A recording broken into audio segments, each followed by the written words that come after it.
So this is lesson number 1 on embouchure. This one is in English. There will be also one in Portuguese.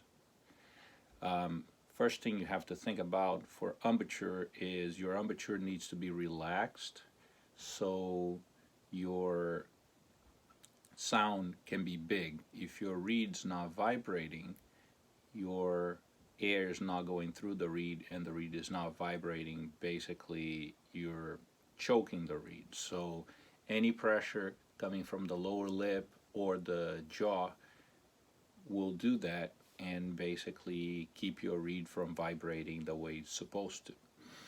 So the first thing you have to think about is relax your jaw, relax your lower lip, and think of the syllable V. The syllable V will give you 2 parts to your embouchure. The external part, which is your lower lip really relaxed, comes from the V of the V, and the E part of it is what brings your tongue to touch your back molars and keep your tongue up so your air can shoot very fast and be more focused. So the first thing I'd like you to do is take your mouthpiece, make sure your reed is wet, take your mouthpiece and play any note that you feel comfortable with. Now find that note on the piano, find it on the piano, and sing it back. Or hum it if you want it. And now try to play it again on the mouthpiece. You notice right away that your embouchure, your sound gets better because the moment you hum the note or sing the note, you open your larynx, your vocal cords, everything just becomes more attuned to what you're hearing. And now we're going to go down in half steps and singing those notes and playing them on the mouthpiece. It's important not to move the mouthpiece this way and not to try to press up and down or relax and tighten your embouchure as you do that. Try to do everything as relaxed as if you were singing it.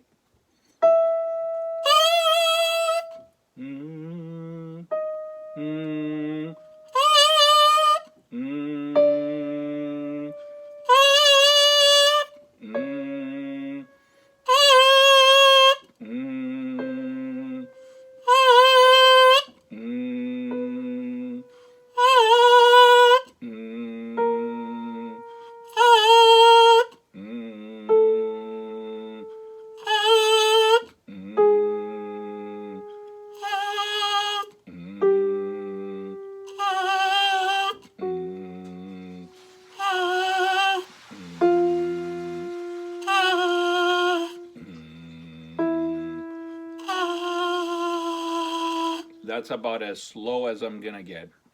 And I'm gonna go back to the beginning and do it up if I can.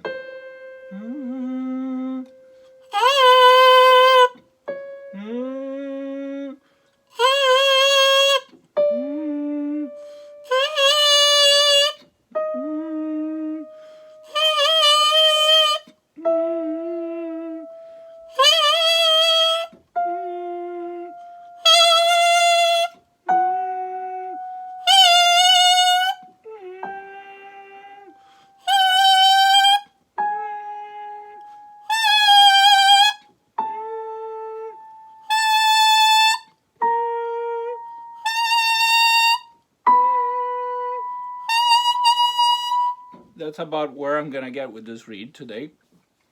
So basically that's the idea. Use your vocal cords, relax your embouchure, relax your larynx, use your vocal cords and try to match the pitch at all times. And then start working on getting more flexible with that. So for example, a good exercise would be to start on your comfortable note.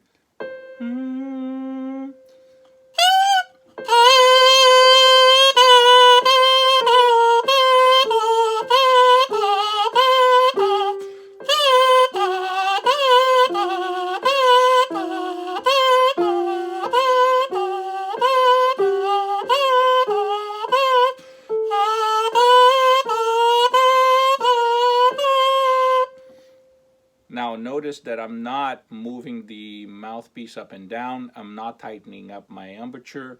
I'm basically just using my larynx and my vocal cords and my tongue to do that. Another thing that you can think about is how this is kind of similar to whistling. If you're whistling, your tongue is going up and down your mouth, and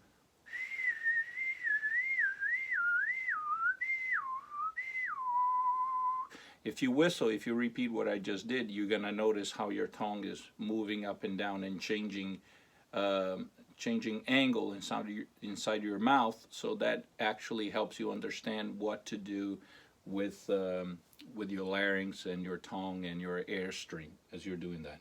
And then we're gonna go up now.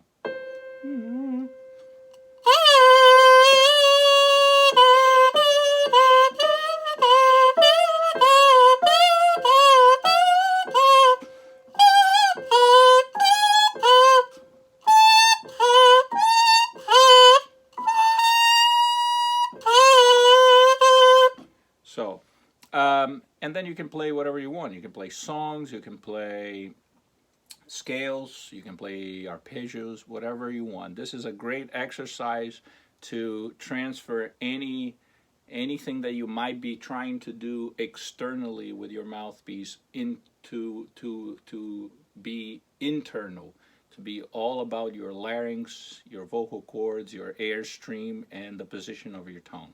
I hope this is helpful, and I'll see you next time.